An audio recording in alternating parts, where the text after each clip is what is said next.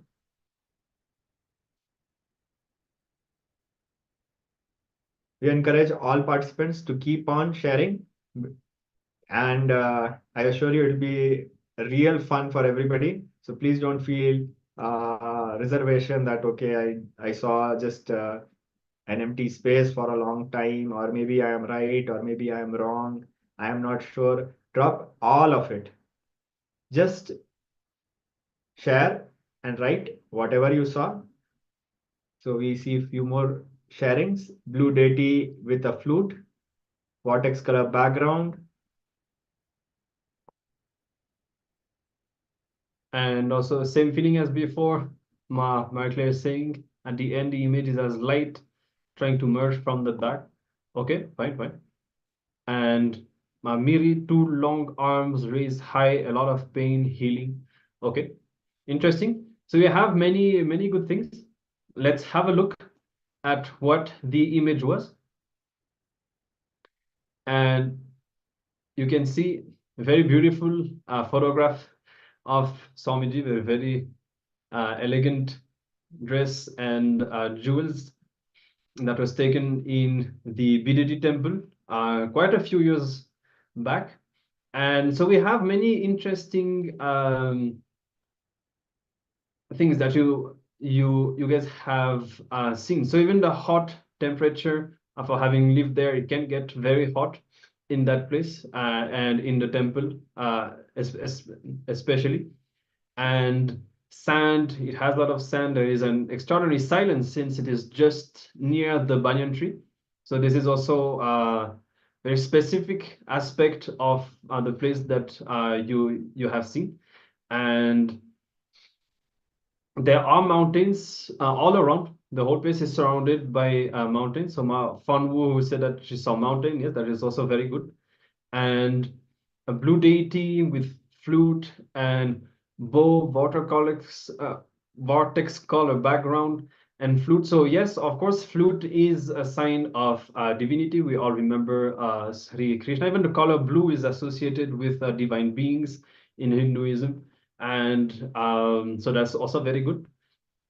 And both Bhagwan Krishna is described in blue color, and also Paramashiva is described as Neelakantha, means the one with the blue throat when he drank the poison. So all these associations are not coincidences.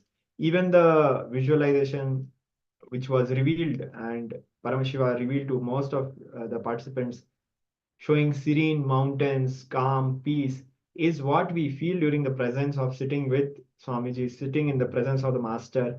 The serenity which we feel, we are expressing, or it is revealed to us in a very unique way, unique to us.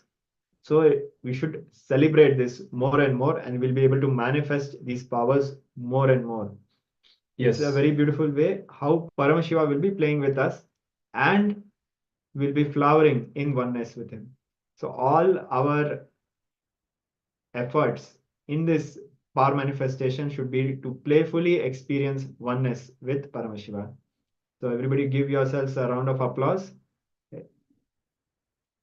Great. Yes, a very good round. Once again, you're all making very good progress. Even the last message, Mamiri, who said that she was seeing two long arms raised high, pain and healing. That it is also like it makes me feel of how when Swamiji gives healing and blessings, with both the hands. Maybe if you can see the kind of image that you saw, maybe that is connected to that. All right. So very good round of the third eye reading. And we'll have the opportunity of playing with this power again in our next sessions. Let's now continue. And we'll be entering into another session, again, learning different dimensions of the science of completion. And now in this session, we will be tasting the joy of completion. So this session is going to be about the joy of completion, understanding about the space of completion, how to achieve it, and what it does. What is it to experience completion? So once again, we'll be having a video in a series of short clips where Swamiji will be revealing sacred truths and the sacred secrets on the science of completion. And then we'll be having the opportunity to continue with our completion process, looking in and continuing to complete with all the past incidents that we have started to work on. All right. So let's come to the space of listening and let's begin this session and hear directly from Swamiji on tasting the joy of completion.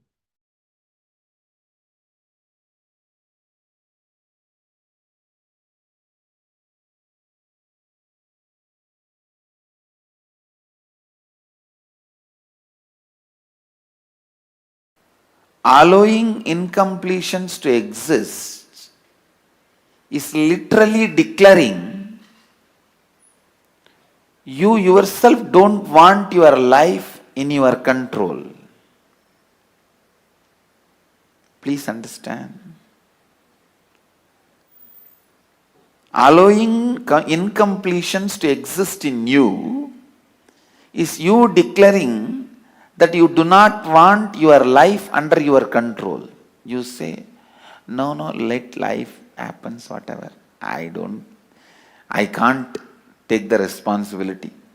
I can't keep it under my control. No. Listen. Please listen.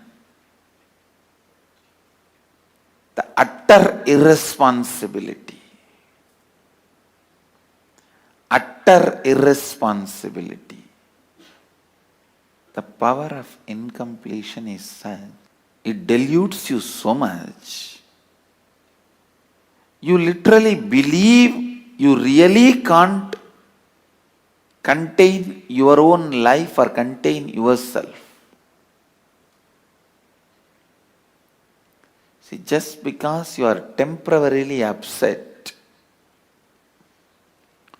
you go on taking the decisions which permanently damages you.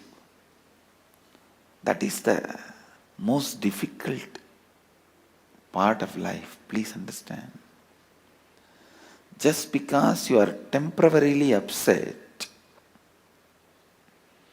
you go on making the decisions which permanently damages you, and the incompletions are such will never let you grow. It's like somebody was asked, what is your age?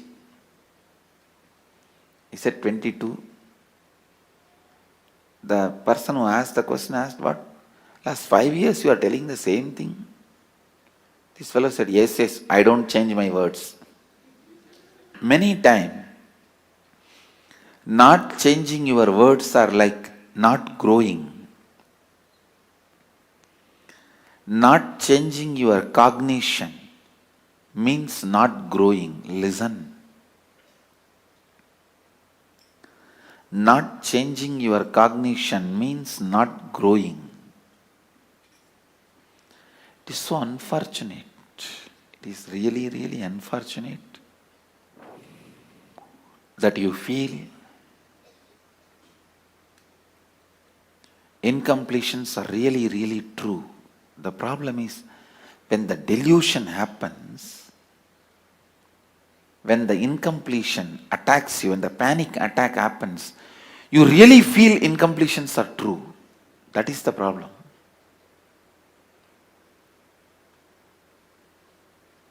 When the dust storm, sandstorm happens, you really feel you can't do anything. You are paralyzed. You are crippled.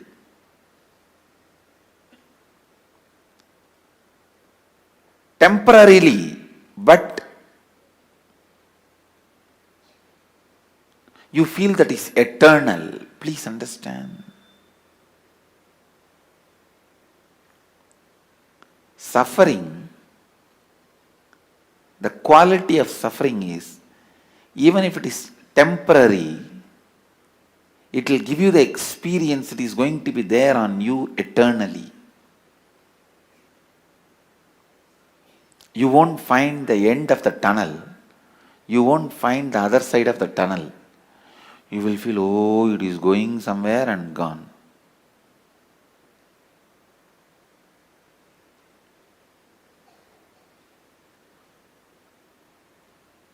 Same way the bliss. When you experience it completely, without self-doubt, will this bliss be with me or go away? That gives you the experience. It will be with you forever, eternally. Understand? Anything you experience at this moment intensely gives you the experience of eternity.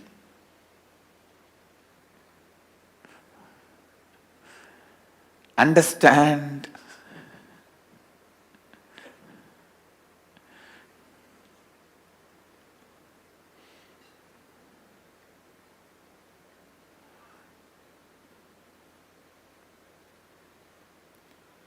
So many qualities attributed to Ganesha are qualities of completion.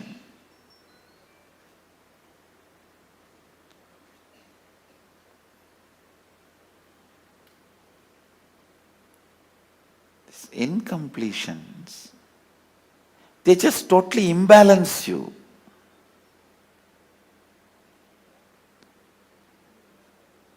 Constantly decide you will be in the space of completion. Completion means completion. No question of powerlessness. No question of powerlessness.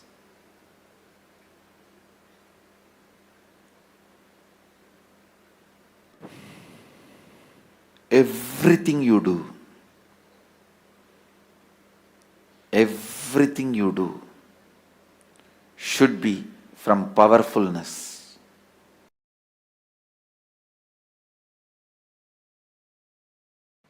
Let's first work on psychologically conquering psychological time. I'll repeat what you have to write. The strong thought currents, powerlessness, incompletions from the past, which is influencing and driving you into your future. Those powerlessness moments, why you decided to become wealthy, why you decided to become powerful. If it is out of passion, great, no problem. If there is some powerlessness, some incident, incompletion is influencing you, pen down that. Let's catch the influence of the past on your thinking system. 94th verse, 22nd technique from Shivanyana Upanishad, which is part of Shivagama. Chittat yantaha kritir nasti mamantar bhavayet iti vigalpanam abhavena vigalpair uchito bhavet. I'll translate and give you the precise method. The essence of this verse is reliving is relieving. Means the past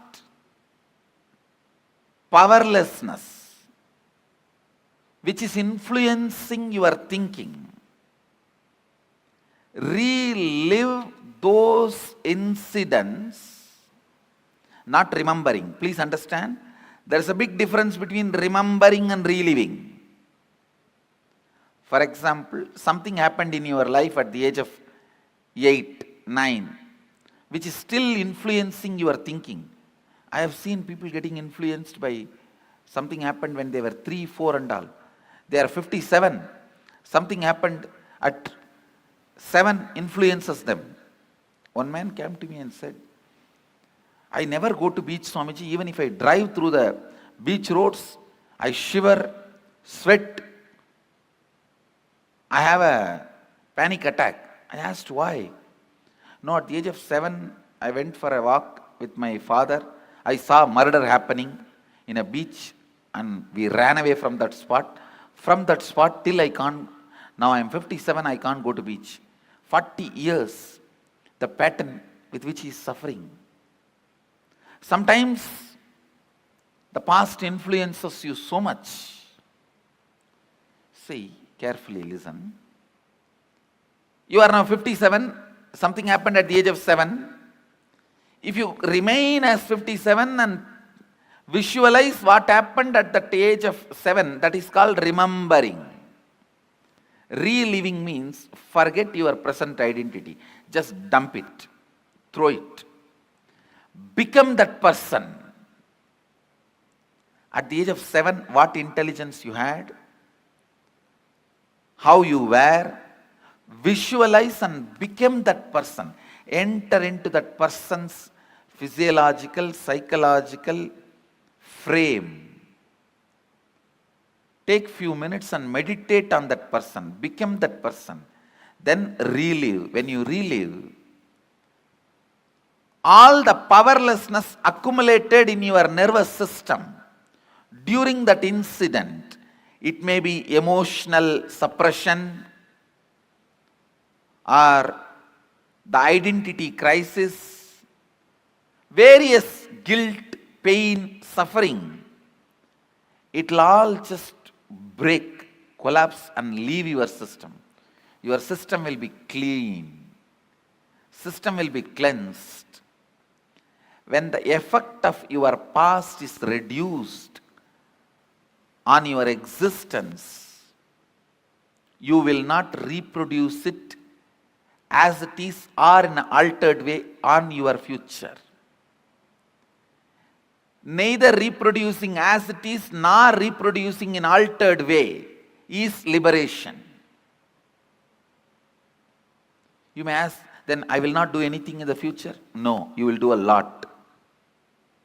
But not as an altered expression of the past, but liberated expression from the past. The liberated expression means even if you make money, you will do it just to enjoy, celebrate. But if you are making money because you have been teased as a poor, because you have been challenged as a poor, because you have an identity crisis as a poor, even if you become rich, you will continue to suffer. I have seen many moneyed poor people. Understand, paradoxical word. Moneyed poor people. Poor are those who have only money. Uneducated are those who are educated only in schools, especially modern Indian schools. I have to put this on record. Any of you think I'm little intelligent? I tell you, I never went to school properly.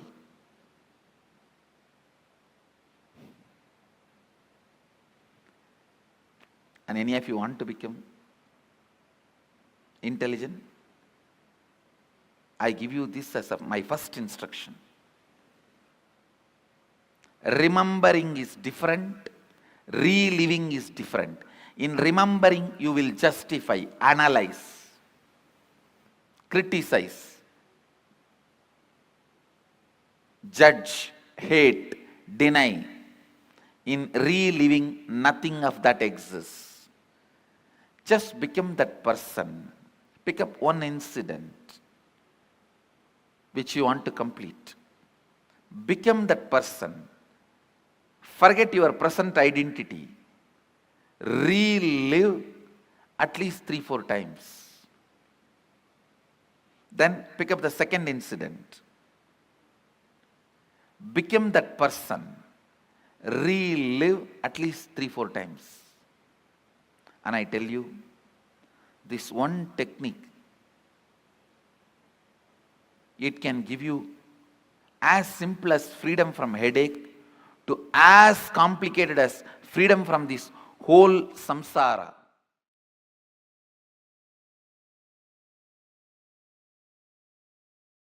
From today, we will start moving towards completion. The first step you should take, listen. Now you wrote all the incompletions. It can be as less as 25, 30 or as huge as 1,000, 2,000. Now decide, from this moment, these completions will not have power over your decision or cognition. Listen. Understand the meaning of this word. Even till you complete, these incompletions cannot have power over your cognition, your decision making. You can sit and complete all this day by day, one by one. See, it's like elephants. I have seen the temple elephants eating. They will catch hold of a huge bunch of sugar cans. They will eat those sugar cans one by one or 2, 3. But till they complete eating, till they eat also, they will not allow anybody else to come and touch that sugar cans. Once they declare it is theirs, it is theirs. They may be slowly eating or not eating. They may eat even tomorrow, day after tomorrow, but no one can touch it. Same way, you may complete tomorrow or day after tomorrow, but those incompletions cannot have power over you. Be very clear. Declare completion. Now, you know all this is incompletions. Understand? Completion works more with your conscious decision. Completion works more with your conscious decision. Completion is more a conscious decision, less a technique. Pranayama, yoga, all of them are more a technique, less a conscious decision. Completion, more a conscious decision, less technique. Means your decision plays a major role in completing. Then actual technique. If you just decide, now you are complete, over.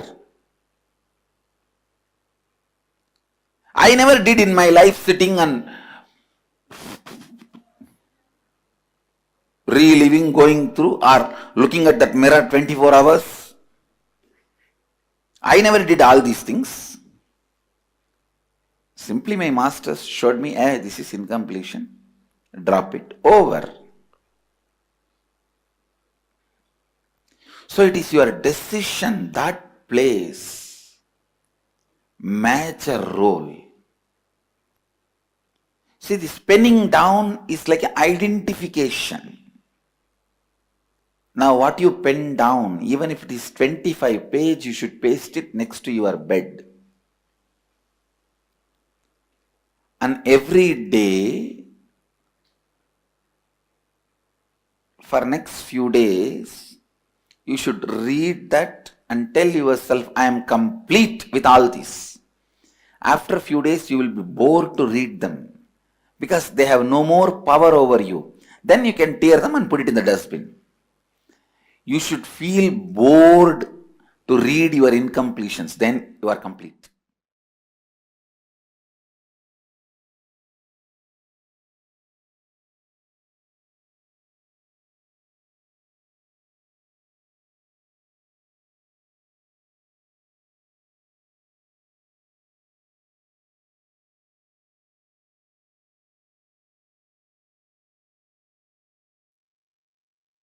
Yes. So we are now progressing through the different levels of completion. And now Swamiji is emphasizing that completion is more of a decision than a technique. So of course we start with the technique and we practice, we relieve again and again with the mirror and inside us, doing all of that. Then we come to a point where we have to take the decision to be complete. So we can, at this stage, we are still doing the process. We are still following the technique, but we have also to start deciding that we have, that we are complete. Excuse me. And we have to take the decision that these incompletions do not have power over us anymore. And here somebody was saying that you should, all the incompletions that you have written, you should feel bored about reading them. This is when you know that these incompletions do not have power over you anymore. So now we'll be continuing with our completion process. And same thing to start with, you're just going to read the first incident that you have written. Then you're going to keep the paper aside, pick up the mirror, relive that incident 3 to 4 times. This time, you are also going to declare the completion. So you have the mirror, you're reliving that incident, just like we have been doing before, and declare. Make a powerful conscious declaration that you are now complete. You can say like, from now, consciously, I'm dropping all the influences of this incident and all the decisions that I made based on this incident. Declare it, and then move on to the next, to the second incident. Do the same thing. You read it once, keep the paper aside, relive it in the mirror. So it's important that you do it one by one. Don't just read the whole paper and then relive everything in mixing all the incidents. Because now, since we are implementing the conscious decisions, it's important that you have a lot of clarity. So take everything one by one and follow this process. And this will help us to move further into the deeper levels of completion. I'll be showing the assignment on the screen in just a moment. And you can also let us know if you have any doubts or if there's anything that you'd like to share or ask about this completion process during the exercise. You can let us know in the chat. And let's continue with our completion process.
Yes. So we now conclude this completion exercise. And very important now to realize that though we learn the technique, and there's nothing wrong with practicing the technique, we can continue practicing as much as needed, even as you move on in your journey. But the fundamental understanding that completion finally is a decision that needs to be imbibed, because at some point we have to just realize that our inner space, whether we are complete or not, powerful or powerless, is fundamentally a choice. So we, even the incompletions that we have sustained them. So at some point, it's also a matter of, like I say, of conscious maturity, that we just have to decide now, right now, I have control over the state in which I am right now. So let me be in completion. And whatever has affected me in the past, I now declare that I am going to create a new space so that this does not continue to manifest again and again. And I decide to create a new reality. And since now we have already learned how to clean all the past incidents, we also creating a new space so that the decision that we make can more easily become a reality, because as you have learned, the past always reproduces itself. So that is why, in order to change our future, we need to look into our past, heal the past, and bring completion with all these incidents. All right. So let's now continue, and we'll be having this time a more dynamic session. We'll be doing a kriya, and this kriya is a cure for hypertension. Now, of course, if some of you do have hypertension issues, then this kriya will be directly beneficial for you. But even whoever does not have hypertension, there is utility to practicing this kriya today in conjunction with our learning of the science of completion. That is, this kriya will allow us to settle our heartbeat. And as you may know, like whenever we suffer from hypertension, we keep accumulating things like bad cholesterol, because of which our body does not cleanse itself properly, and like we keep accumulating things that get stuck inside. And the same phenomena happens even consciously, emotionally, with the subtle dimensions of us. As Swamiji says, for example, if your stomach is empty, then you will have the ability to digest even the karmas, incompletions. And the same thing happens in this case. So when we practice this kriya and we regulate our attention, we also create a more stable space, a more stable and relaxed body, in which we can all the incompletions or whatever we go through does not get stuck. It does not get, we are not trapped inside this, and we can peacefully move on, and the completion can happen more easily and more powerfully. All right. So let's all get ready now to enter into this kriya. So make sure that you are in a comfortable space. We'll be starting this kriya in a seated posture, and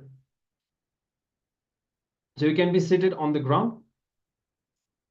You have the freedom to either sit in Padmasana or Ardha Padmasana with only one foot on the thigh, or Siddhasana, which is when you keep one foot on top of the other. So I'll be showing the image. It will be more easy for you to visualize.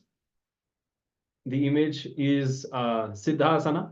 So with one foot close to the perineum and the other foot on top of it, this is Siddhasana.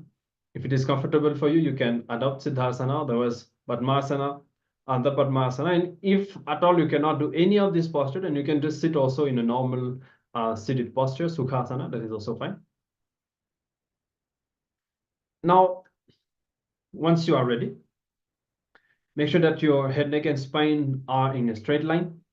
And you're going to start inhaling through the right nostril by blocking the left nostril with the thumb.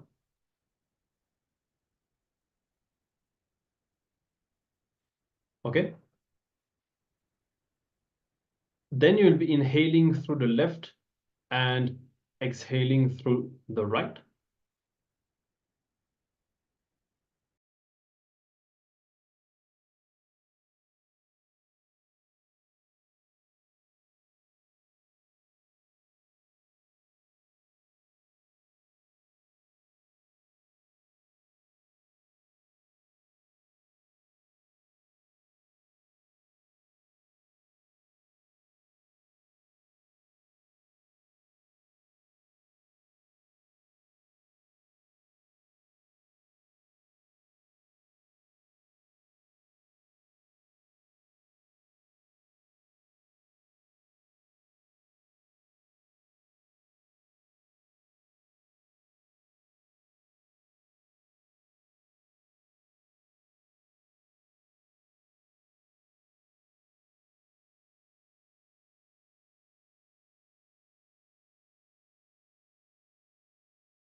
Yes, so you can continue to perform the pranayama, and this time doing the Nadi Shodhana.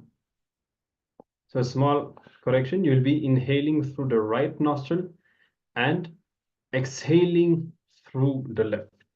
Okay, you're inhaling through the right, exhaling through the left, without holding the breath, inhaling through the left and exhaling through the right. So inhale through the right without holding the breath, exhale through the left. Immediately again inhale through the left, and exhale through the right nostril. You'll be doing this for 21 times. Shouldn't be taking a long time since you're not holding the breath. It's pretty simple and comfortable pranayama. Also, as you're doing this pranayama, do it in a very relaxed way, as yoga is done with a attitude of doing it in a blissful way without unnecessarily putting stress on you, as it has been revealed by Patanjali.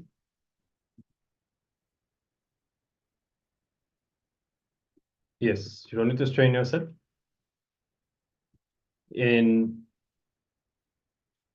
If you have any health issues, heart issues, and if you feel that this is too much for you, you may stop at any time.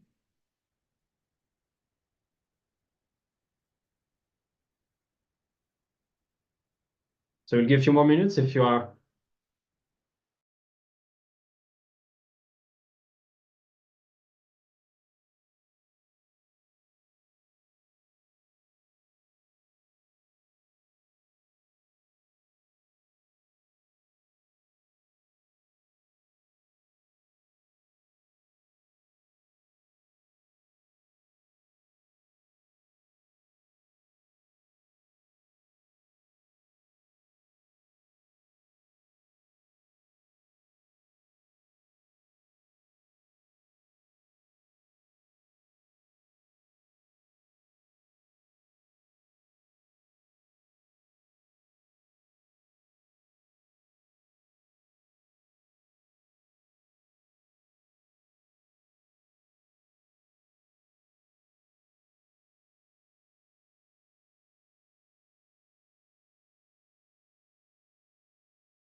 Yes, sorry for the momentary interruption.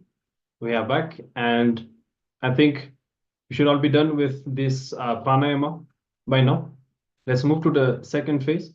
And now you'll be sitting in Pavana Muktasana. So it'll be showing on the screen what the posture looks like. For those of you who are already attending the Nityananda Yoga every day, then you will be already knowing this posture. You're going to be sitting with your heels close to the perineal region, bringing your knees close to your chest. You can hold your knees with opposite hands. Make sure that you keep your back straight, and just inhale and exhale deeply while humming all along. So you'll be humming, producing that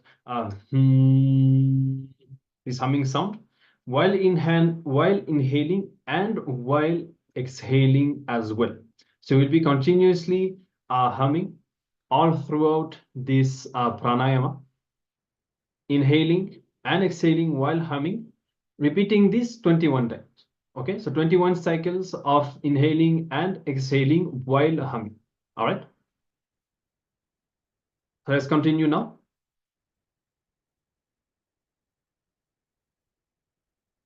And also make sure that you are holding your knees with the opposite hands. I think I'm seeing some participants who are holding the knees a bit back. If you see, the hands are actually on top of the knees. So for your right hand will be on top of the left knee, and the left hand will be on top of the right knee. All right, let's continue.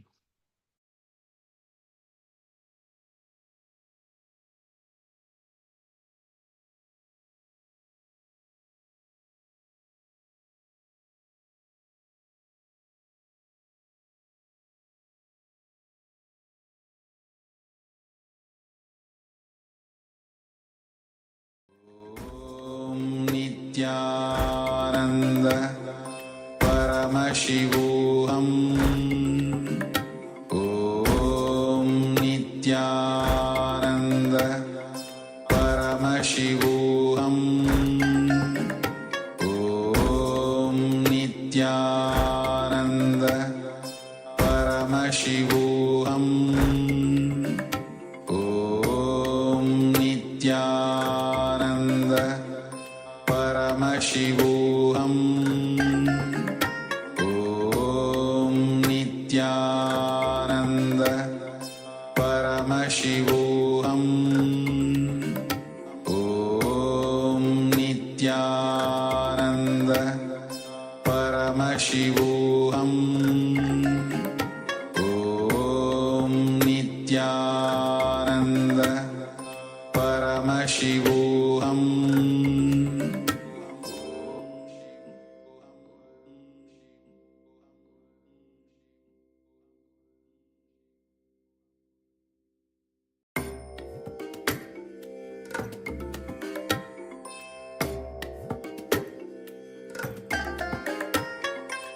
I bless you all.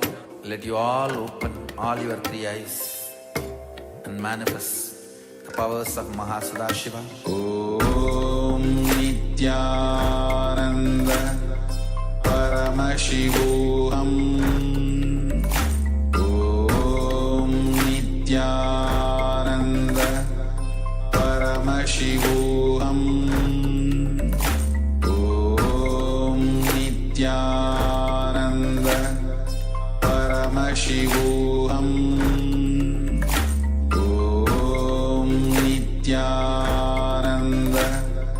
Paramashivoham.